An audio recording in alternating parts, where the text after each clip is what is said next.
Kita hidup di masa yang membutuhkan perhatian rohani.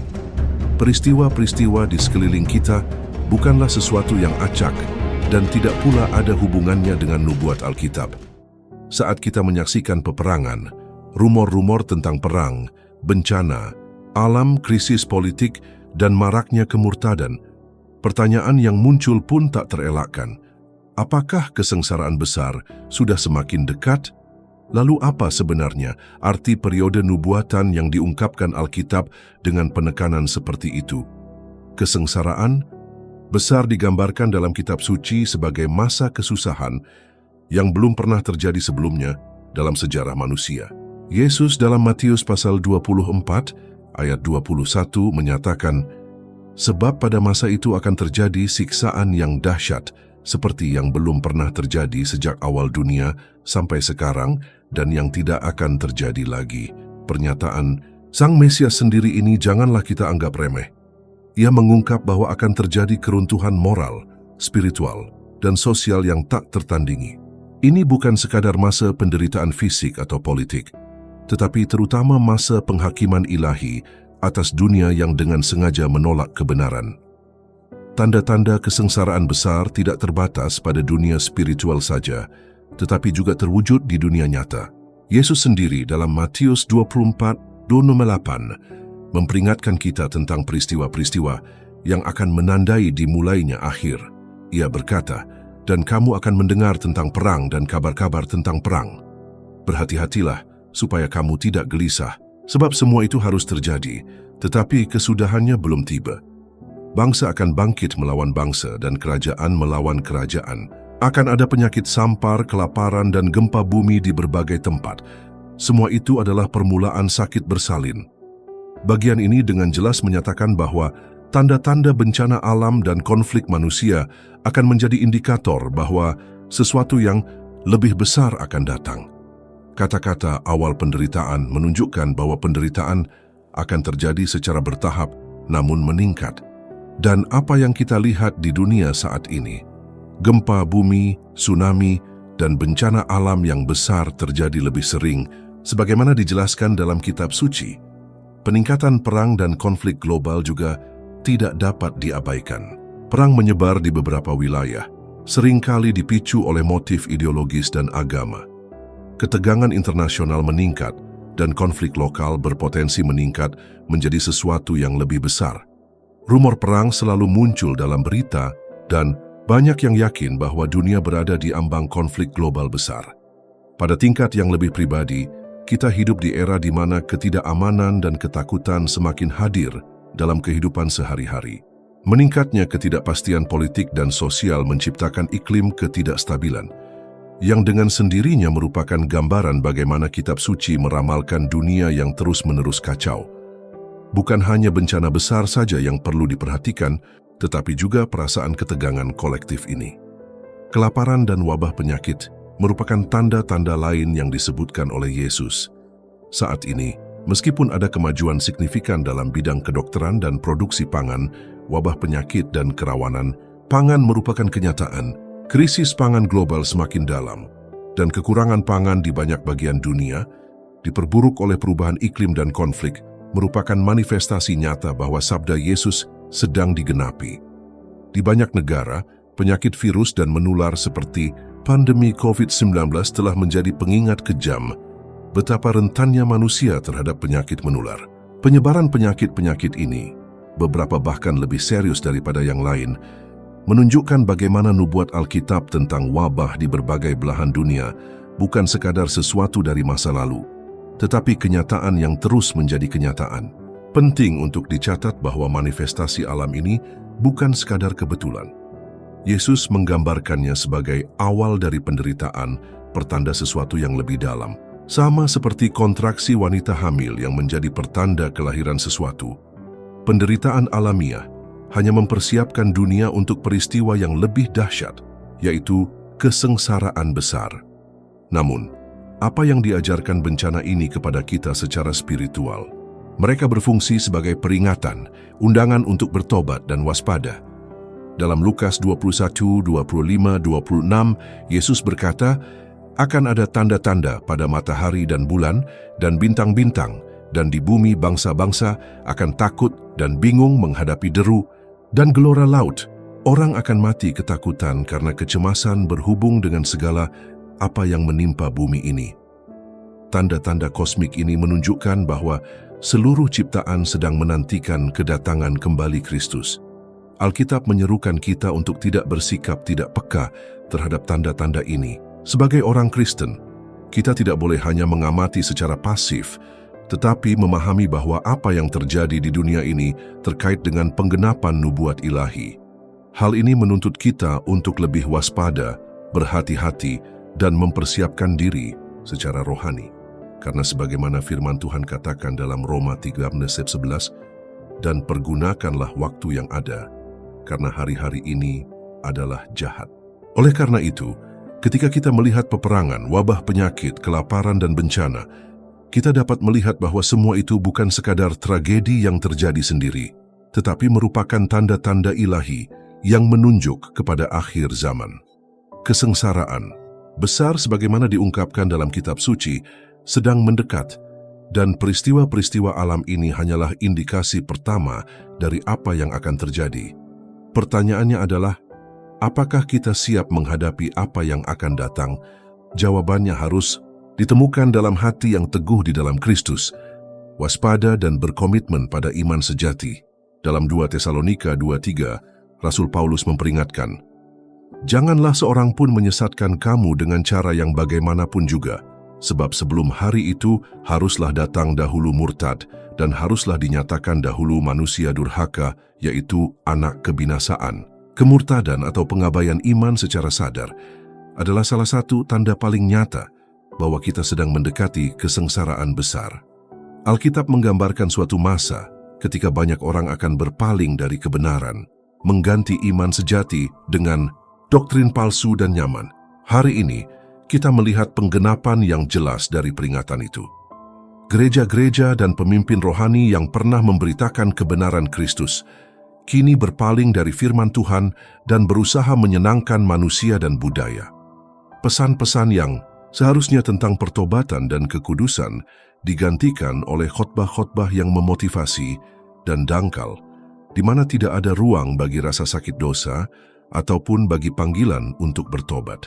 Penyimpangan dari kebenaran ini tidak hanya terjadi pada sebagian kecil orang saja, tetapi berkembang secara global. Seluruh gereja beradaptasi dengan tuntutan masyarakat modern yang memungkinkan moralitas Alkitab ditantang dan diputarbalikkan.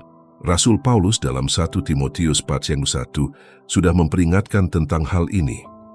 Tetapi Roh dengan tegas mengatakan bahwa di waktu-waktu kemudian ada orang yang akan murtad lalu mengikuti roh-roh penyesat dan ajaran setan-setan. Kemurtadan tidak hanya terlihat di gereja-gereja, tetapi juga di banyak denominasi yang alih-alih mempertahankan doktrin yang murni, menerima praktik dan kepercayaan yang jelas-jelas bertentangan dengan Alkitab. Budaya tempat kita hidup, yang ditandai oleh relativisasi kebenaran dan penyangkalan dosa, telah mendorong pemahaman yang salah bahwa keselamatan dapat dicapai tanpa pertobatan sejati dan tanpa kehidupan yang diubah oleh kuasa Injil. Meninggalkan keimanan juga dibuktikan dengan makin banyaknya orang yang menjauh dari gereja, memilih untuk hidup sesuai dengan keinginan dan standar mereka sendiri. Fenomena ini tidak terbatas pada kelompok non-Kristen, tetapi juga dalam komunitas Kristen sendiri. Matius 24:10 sudah memperingatkan kita, dan banyak orang akan murtad, dan mereka akan saling menyerahkan dan saling membenci. Lebih jauh lagi, kita juga melihat bangkitnya iman yang menyimpang, yang mana fokusnya adalah pada kemakmuran, kesuksesan materi dan kesejahteraan pribadi, sehingga merugikan salib Kristus yang sejati. Banyak orang mencari Injil yang menjanjikan kekayaan dan kebahagiaan tanpa penderitaan demi kebenaran. Penipuan rohani ini adalah salah satu perangkap kemurtadan yang terbesar. Injil tanpa perlunya transformasi, tanpa tantangan kekudusan. Rasul Petrus juga memperingatkan kita dalam 2 Petrus 2:1, "Tetapi di antara umat manusia ada nabi-nabi palsu, sama seperti di antara kamu akan ada guru-guru palsu. Mereka akan memasukkan pengajaran-pengajaran sesat yang membinasakan, bahkan mereka akan menyangkal penguasa yang telah menebus mereka." dan dengan demikian segera mendatangkan kebinasaan atas diri mereka. Kehadiran guru-guru palsu yang menyebarkan ajaran sesat merupakan ciri kemurtadan, dan ini terbukti dalam banyak pelayanan kontemporer yang lebih berusaha menyenangkan masyarakat daripada mengajarkan kebenaran firman Tuhan yang tidak berubah. Penyimpangan besar dari iman ini adalah tanda yang jelas bahwa kita sedang mendekati kesengsaraan besar. Dalam 2 Timotius 4:3-4, Paulus menggambarkan akhir zaman dengan mengatakan, "Karena akan datang waktunya, orang tidak dapat lagi menerima ajaran sehat, tetapi mereka akan mengumpulkan guru-guru menurut keinginannya untuk memuaskan keinginan telinganya, dan mereka akan memalingkan telinganya dari kebenaran dan membukanya bagi dongeng." Rasul sudah melihat bahwa banyak orang akan lebih suka mendengar apa yang paling nyaman daripada mencari kebenaran. Kemurtadan juga berkaitan dengan penyangkalan terhadap kedatangan kembali Kristus. Sebagaimana 2 Petrus 3:3-4 memperingatkan kita, yang terutama harus kamu ketahui ialah bahwa pada hari-hari akhir akan tampil pengejek-pengejek dengan ejekan-ejekannya, yaitu orang-orang yang hidup menuruti hawa nafsunya. Kata mereka, "Di manakah janji tentang kedatangannya? Sebab sejak bapa-bapa leluhur kita meninggal, segala sesuatu tetap seperti semula pada waktu dunia diciptakan." Ketidakpercayaan mengenai kedatangan kembali Kristus merupakan salah satu aspek kemurtadan yang paling mencolok. Oleh karena itu, kemurtadan merupakan salah satu tanda paling jelas bahwa kesengsaraan besar sudah dekat dari sebelumnya. Kurangnya komitmen terhadap kebenaran, makin banyaknya pemimpin yang menyimpang dari firman Tuhan, dan makin diterimanya ajaran-ajaran palsu merupakan bukti nyata bahwa kita sedang hidup di masa penipuan rohani yang besar. Panggilan Yesus adalah agar kita berjaga-jaga dan berdiri teguh dalam kebenaran. Seperti yang ia katakan dalam Matius 24:24, "Karena Kristus-Kristus palsu dan nabi-nabi palsu akan muncul dan akan mengadakan tanda-tanda dan mujizat-mujizat yang dahsyat, sehingga mereka menyesatkan jika mungkin bahkan orang-orang pilihan." Alkitab mengajarkan kita bahwa sebelum akhir zaman, seorang tokoh yang sangat karismatik dan berkuasa akan muncul, Antikristus. Dalam 1 Yohanes 2:18, Sang Rasul menyatakan, "Anak-anakku, waktu ini adalah waktu yang terakhir, dan seperti yang telah kamu dengar seorang Antikristus akan datang, sekarang telah bangkit banyak Antikristus. Dengan demikian kita tahu bahwa waktu ini benar-benar adalah waktu yang terakhir." Antikristus akan menjadi pemimpin dunia yang akan meninggikan dirinya di atas segala sesuatu yang suci dan akan menggunakan tipu daya dan kekuasaan untuk mendominasi bangsa-bangsa. Munculnya Antikristus akan didahului oleh berkembangnya sistem pengendalian global, sesuatu yang sudah kita lihat dalam banyak aspek kehidupan modern. Pemusatan kekuasaan, pengendalian informasi dan pengawasan digital merupakan unsur-unsur yang menciptakan skenario sempurna bagi Antikristus untuk menjadikan dirinya sebagai pemimpin absolut. Wahyu 3:1-8 menjelaskan, "Dan kepadanya diberikan kuasa atas setiap suku dan umat dan bahasa dan bangsa, dan semua orang yang diam di atas bumi akan menyembahnya, yaitu setiap orang yang namanya tidak tertulis di dalam kitab kehidupan Anak Domba itu." Pengendalian global yang sudah terwujud dalam teknologi pemantauan, jaringan sosial, dan sistem keuangan dewasa, ini membuka jalan bagi pemerintahan terpusat yang akan dijalankan oleh Antikristus. Dia akan menggunakan alat-alat ini untuk memanipulasi massa, memecah belah negara, dan mendirikan pemerintahan global. Dalam Daniel 7:23 dikatakan bahwa selanjutnya akan ada kerajaan yang keempat, suatu kerajaan yang keras seperti besi, dan seperti besi yang meremukkan dan meremukkan segala sesuatu, maka ia akan meremukkan dan meremukkan segala sesuatu. Tidak hanya politik, tetapi juga ekonomi global akan terpengaruh oleh sistem ini. Dalam Wahyu 13:16-17, Alkitab berbicara tentang tanda binatang, suatu sistem ekonomi di mana tidak seorang pun dapat membeli atau menjual tanpa menerima tanda itu. Tanda ini akan menjadi tanda pengenal yang akan digunakan oleh rakyat Antikristus untuk berintegrasi ke dalam sistem dunia. Situasi ini tidak sejauh yang terlihat, mengingat kemajuan teknologi pembayaran digital dan upaya menuju ekonomi yang semakin nirtunai. Antikristus akan mempunyai pengaruh keagamaan yang sangat besar, bahkan menipu mereka yang ada di gereja. Ia akan menampilkan dirinya sebagai juru selamat, pemimpin yang membawa perdamaian. Namun di balik kata-kata dan perbuatannya terdapat kehancuran. Dalam 2 Tesalonika 2:4, Paulus menjelaskan, yang meninggikan diri di atas segala yang disebut atau yang disembah sebagai Allah. Bahkan ia menempatkan dirinya di bait Allah dan mau menyatakan diri sebagai Allah. Perdamaian palsu yang akan dipromosikannya akan menjadi tipuan yang mematikan. Kemampuannya untuk menipu bangsa-bangsa akan diperkuat oleh tanda-tanda dan keajaiban-keajaiban dusta, seperti yang tertulis dalam Wahyu 13, 14. Dan ia mengadakan tanda-tanda yang dahsyat. Bahkan ia menurunkan api dari langit ke bumi di depan mata semua orang. Ia menyesatkan mereka yang diam di bumi oleh tanda-tanda yang telah diberikan kepadanya untuk dilakukannya di depan mata binatang itu. Antikristus akan menggunakan kekuatan supranatural untuk mendapatkan kepercayaan dan kesetiaan orang-orang, membingungkan mereka dengan penampilan kebaikan dan mukjizat. Skenario Antikristus sangat sesuai dengan apa yang kita lihat saat ini. Masyarakat yang semakin mengglobal, saling terhubung, dan terdigitalisasi, di mana seorang pemimpin dengan kendali besar atas media dan informasi dapat dengan mudah mengambil posisi kekuasaan absolut. Inovasi teknologi terus-menerus diarahkan menuju sistem pengendalian dan pemantauan, sesuatu yang pada akhirnya dapat memfasilitasi kekuasaan Antikristus atas bumi. Antikristus tidak hanya akan menguasai aspek politik dan ekonomi dunia, tetapi ia juga akan mengendalikan bidang keagamaan dan spiritual.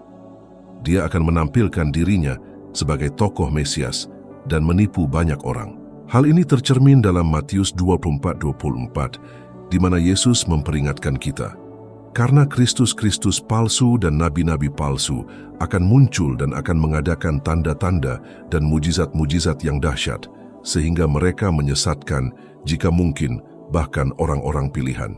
Sebagian besar orang akan tertipu oleh penampilan kebaikan Antikristus, melupakan otoritas dan kuasa Kristus yang sejati. Munculnya Antikristus juga terhubung dengan peningkatan kekacauan global. Ketidakstabilan politik dan sosial akan menjadi dasar baginya untuk menampilkan dirinya sebagai satu-satunya pemimpin yang mampu memulihkan ketertiban dan perdamaian. Namun perdamaian ini hanya ilusi. Dalam 1 Tesalonika 5:3, Paulus memperingatkan kita, apabila mereka mengatakan damai dan aman, maka tiba-tiba mereka ditimpa oleh kebinasaan, seperti seorang perempuan hamil ditimpa sakit bersalin. Mereka pasti tidak akan luput. Alkitab mengajarkan kita bahwa kedatangan Antikristus dan kendali global yang akan dijalankannya merupakan tanda pasti bahwa kesengsaraan besar sudah dekat dari sebelumnya. Kita hidup di dunia yang semakin rentan terhadap manipulasi dan penipuan, yang seharusnya membuat kita merenungkan iman dan kewaspadaan kita sendiri. Wahyu 14:9-10 memperingatkan tentang akibat yang mengerikan bagi mereka yang menyerah kepada sistem Antikristus. Dan ia menyusul malaikat-malaikat lain sambil berkata dengan suara nyaring, jikalau seorang menyembah binatang dan patungnya itu dan menerima tandanya pada dahinya atau pada tangannya, maka ia akan minum dari anggur murka Allah. Di tengah tanda-tanda kesengsaraan besar, Alkitab memanggil kita untuk waspada. Yesus dalam Matius 24:42 menasihati kita, karena itu berjaga-jagalah sebab kamu tidak tahu pada hari mana Tuhanmu datang. Kewaspadaan bukan sekadar sikap pasif, melainkan persiapan aktif dan terus-menerus, di mana gereja tetap memperhatikan tanda-tanda, memperkuat imannya, dan tetap selaras dengan kebenaran kitab suci.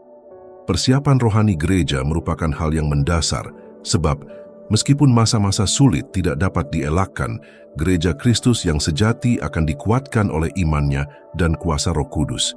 Dalam Efesus 1:14, Paulus mengajarkan, karena itu ambillah seluruh perlengkapan senjata Allah, supaya kamu dapat bertahan pada hari yang jahat itu dan tetap berdiri, sesudah kamu mengalahkan segala sesuatu. Jadi berdirilah tegap berikat pinggangkan kebenaran dan berbaju zirahkan keadilan. Gereja perlu mengenakan perlengkapan senjata Allah untuk menghadapi kesengsaraan yang akan datang. Kewaspadaan rohani juga mencakup tidak jatuh ke dalam perangkap penipuan yang muncul, seperti meningkatnya kemurtadan dan menyebarluaskan doktrin-doktrin palsu. Yesus memperingatkan dalam Matius 24:4-5. Jawab Yesus kepada mereka, "Waspadalah supaya jangan ada seorang pun yang menyesatkan kamu, sebab banyak orang akan datang dengan memakai namaku dan berkata, 'Akulah Mesias,' dan mereka akan menyesatkan banyak orang." Gereja perlu berakar kuat pada sabda Tuhan agar tidak tergoda oleh pesan-pesan palsu. Aspek penting lain dari kewaspadaan adalah pengembangan kehidupan doa yang konstan. Dalam Lukas 21:36, Yesus menasihati kita, "Karena itu berjaga-jagalah senantiasa sambil berdoa, supaya kamu dianggap layak untuk luput dari semua yang akan segera terjadi itu, dan supaya kamu tahan berdiri di hadapan Anak Manusia." Doa tidak hanya memperkuat iman kita, tetapi juga mempersiapkan kita secara rohani untuk menghadapi tantangan di depan. Gereja juga harus ingat bahwa bahkan dalam menghadapi kesengsaraan besar, misinya tetap berlanjut. Amanat agung untuk memberitakan Injil dan menjadikan murid bahkan lebih mendesak pada masa-masa ini. Dalam Matius 28-19-20, Yesus berkata, "Karena itu pergilah, jadikanlah semua bangsa muridku dan baptislah mereka dalam nama Bapa dan Anak dan Roh Kudus, dan ajarlah mereka melakukan segala sesuatu yang telah kuperintahkan kepadamu." Misi penginjilan tidak boleh ditunda, karena keselamatan adalah jawaban atas masa-masa penderitaan yang akan datang. Persiapan rohani gereja juga melibatkan komitmen mendalam terhadap kekudusan. Dalam 1 Petrus 1:16 tertulis, "Kuduslah kamu sebab aku kudus." Gereja tidak boleh membiarkan dirinya tercemar oleh dosa atau oleh keselarasan dengan dunia. Di masa-masa sulit, kemurnian dan kekudusan, gereja akan menjadi terang di tengah kegelapan yang mencerminkan kebenaran Kristus.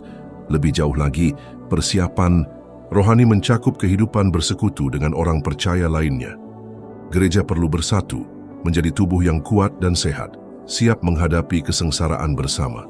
Dalam Ibrani 10:25, Alkitab mengajarkan kita, "Janganlah kita menjauhkan diri dari pertemuan-pertemuan ibadah kita, seperti dibiasakan oleh beberapa orang, tetapi marilah kita saling menasihati dan semakin giat melakukannya menjelang hari Tuhan yang mendekat."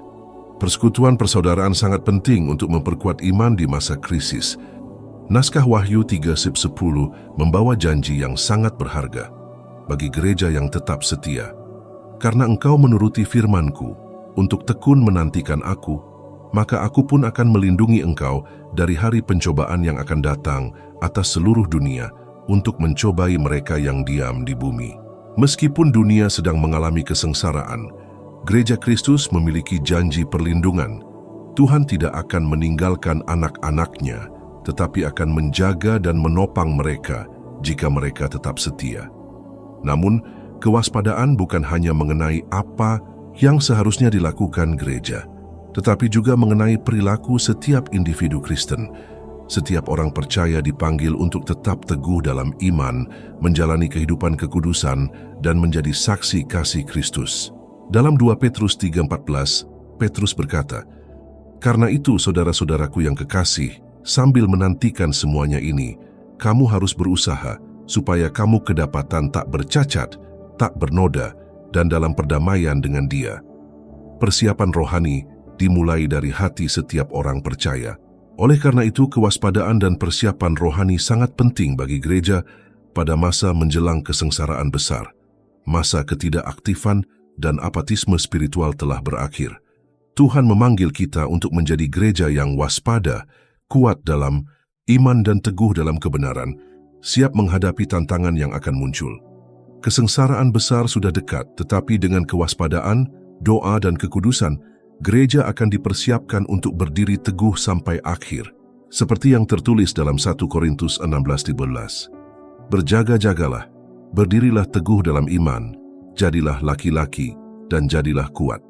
Meskipun kesengsaraan besar adalah masa penderitaan dan penghakiman yang besar, Alkitab juga membawa pesan, harapan yang kuat bagi mereka yang tetap setia kepada Kristus.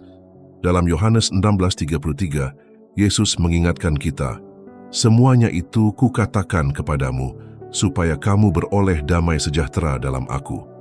Di dunia kamu akan menderita penganiayaan, tetapi kuatkanlah hatimu, Aku telah mengalahkan dunia." Penderitaan sementara yang kita hadapi tidak ada apa-apanya dibandingkan dengan kemuliaan yang menanti kita. Janji Yesus jelas, Dia mengalahkan dunia dan karenanya kita dapat memperoleh kedamaian bahkan di tengah-tengah kesengsaraan. Kitab suci menyatakan kepada kita bahwa meskipun dunia sedang mengalami kemerosotan, kemenangan Kristus atas dosa dan kematian menjamin kita harapan kekal. Dalam Wahyu 21:4 tertulis, "Dan Allah akan menghapus segala air mata dari mata mereka, dan maut tidak akan ada lagi. Tidak akan ada lagi perkabungan atau ratapan atau kesakitan, sebab segala sesuatu yang lama itu telah berlalu." Janji akan ciptaan baru, di mana tidak akan ada lagi rasa sakit atau penderitaan, adalah harapan yang membuat orang beriman tetap teguh dalam menghadapi kesulitan. Hakikat kesengsaraan besar berfungsi untuk mengingatkan kita akan kemenangan akhir Kristus. Dalam Wahyu 7:14-17, kita melihat banyak sekali orang percaya yang selamat dari kesengsaraan besar. Mereka ini adalah orang-orang yang keluar dari kesusahan besar, dan mereka telah mencuci jubah mereka dan membuatnya putih di dalam darah anak domba. Kesengsaraan besar bukanlah akhir bagi orang-orang yang setia, melainkan suatu masa yang akan memurnikan orang-orang yang tetap teguh dalam iman. Alkitab mengajarkan bahwa bahkan di tengah kekacauan, gereja Kristus tidak akan dihancurkan. Dalam Matius 16:18, Yesus menyatakan, "Dan Aku pun berkata kepadamu, Engkau adalah Petrus, dan di atas batu karang ini Aku akan mendirikan jemaatku, dan alam maut tidak akan menguasainya." Gereja akan dipelihara, dan mereka yang tetap setia kepada Kristus meskipun mengalami penganiayaan dan kesengsaraan akan mengalami janji pemeliharaan oleh kuasa ilahi. Dalam Wahyu 3:10, kita menemukan janji yang lebih spesifik lagi. "Karena engkau menuruti firman-Ku, untuk tekun menantikan Aku, maka Aku pun akan melindungi engkau dari hari pencobaan yang akan datang atas seluruh dunia untuk mencobai mereka yang diam di bumi." Ini adalah janji perlindungan ilahi bagi mereka yang tetap teguh di dalam Kristus. Gereja yang setia akan dilindungi selama masa-masa sulit, dan janji ini membawa penghiburan dan kekuatan. Kita tidak boleh lupa bahwa meskipun kita hidup di masa sulit, penebusan kita sudah dekat. Dalam Lukas 21:28, Yesus memberi instruksi kepada kita, "Sekarang apabila semuanya itu mulai terjadi, bangkitlah dan angkatlah mukamu, sebab penyelamatanmu sudah dekat." Bahkan dalam menghadapi kesengsaraan, umat beriman yakin bahwa kemenangan Kristus sudah dekat, dan dengannya penebusan dan keselamatan kita. Kedatangan Kristus kembali akan menjadi momen yang mulia bagi semua orang yang ada di dalam Kristus. Dia akan datang untuk umatnya, seperti yang tertulis dalam 1 Tesalonika 4:16-17. "Sebab pada waktu tanda diberi, yaitu pada waktu penghulu, malaikat berseru, dan sangkakala Allah berbunyi, maka Tuhan sendiri akan turun dari sorga, dan mereka yang mati dalam Kristus akan lebih dahulu bangkit. Sesudah itu kita yang hidup yang masih tinggal akan diangkat bersama-sama dengan mereka dalam awan menyongsong Tuhan di angkasa. Demikianlah kita akan selama-lamanya bersama-sama dengan Tuhan." Inilah peristiwa yang ditunggu-tunggu oleh seluruh umat Kristiani saat ketika kita akan dipersatukan kembali dengan Kristus dalam kemuliaan. Janji tentang Yerusalem baru yang bebas dari rasa sakit dan penderitaan merupakan penghiburan abadi bagi orang percaya. Wahyu 21:2-3 menggambarkan kota surgawi. "Dan aku, Yohanes, melihat kota yang kudus, Yerusalem yang baru, turun dari sorga dari Allah yang berhias bagaikan seorang pengantin perempuan yang berdandan untuk suaminya. Dan aku mendengar suara nyaring dari sorga berkata, Lihatlah, kemah Allah ada di tengah-tengah manusia, dan Ia akan diam bersama-sama dengan mereka. Mereka akan menjadi umat-Nya, dan Ia akan menjadi Allah mereka." Inilah janji pemulihan yang hakiki, di mana hubungan yang sempurna dengan Allah akan dipulihkan. Dalam Wahyu 22:20, kita menemukan nasihat terakhir Kristus. Sesungguhnya aku datang segera. Amin. Datanglah Tuhan Yesus. Penantian akan kedatangan Kristus kembali seharusnya menjadi titik sentral dalam kehidupan setiap orang percaya. Kepastian bahwa Dia akan datang untuk memberikan kita harapan yang hidup dan akan membuat kita tetap teguh dalam perjalanan rohani kita. Tidak peduli seberapa gelap keadaan kita, janji kedatangannya adalah kekuatan kita. Oleh karena itu, pesan, harapan dan penebusan bagi umat beriman jelas. Kesengsaraan besar bukanlah akhir, tetapi sarana untuk mencapai kemenangan akhir dalam Kristus. Tuhan, dalam belas kasihannya tidak akan meninggalkan kita sendirian, tetapi akan menyertai kita sampai akhir. Gereja akan dilindungi, umat beriman akan dijaga, dan janji kehidupan kekal dalam Kristus akan digenapi. Dalam Roma 8:18, Paulus berkata, "Sebab aku yakin bahwa penderitaan zaman sekarang ini tidak dapat dibandingkan dengan kemuliaan yang akan dinyatakan kepada kita." Kesengsaraan besar sudah semakin dekat, dan tanda-tandanya menunjukkan penggenapan nubuat-nubuat Alkitab dengan keakuratan yang mencengangkan. Kita hidup di zaman yang penuh ketidakpastian, di mana peperangan, bencana alam, meningkatnya kemurtadan, dan tumbuhnya sentralisasi kekuatan global hanyalah awal dari masa-masa yang jauh lebih sulit. Akan tetapi, bahkan dengan begitu banyaknya bukti mengenai apa yang akan terjadi, pesan utama bagi kita sebagai umat Kristiani haruslah berupa kewaspadaan, persiapan rohani, dan harapan yang tak tergoyahkan di dalam Kristus. Yesus memanggil kita untuk berjaga dan berdoa, untuk bersiap menyambut kedatangan Tuhan kita, yang akan datang seperti pencuri di malam hari. Kita tidak boleh membiarkan diri kita terbawa oleh gangguan atau rasa aman palsu yang ditawarkan dunia. Alkitab terus-menerus memperingatkan kita agar tidak menjadi seperti orang-orang di zaman Nuh, yang tidak menyadari tanda-tanda hingga kehancuran datang secara tiba-tiba. Sekaranglah waktunya untuk bersiap, seperti yang tertulis dalam Ibrani 10:37, karena sedikit bahkan sangat. Sekaranglah waktunya untuk merenungkan kehidupan rohani Anda. Apakah Anda siap menghadapi masa mendatang? Apakah Anda menjalani kehidupan yang penuh kewaspadaan, doa dan kekudusan? Kesempatan besar untuk menanggapi panggilan Kristus adalah hari ini selagi kita mempunyai kesempatan. Berikan komentar di bawah tentang bagaimana pesan ini memengaruhi hidup Anda dan bagikan dengan teman dan keluarga. Jangan biarkan dunia mengalihkan perhatian Anda dari hal yang paling penting.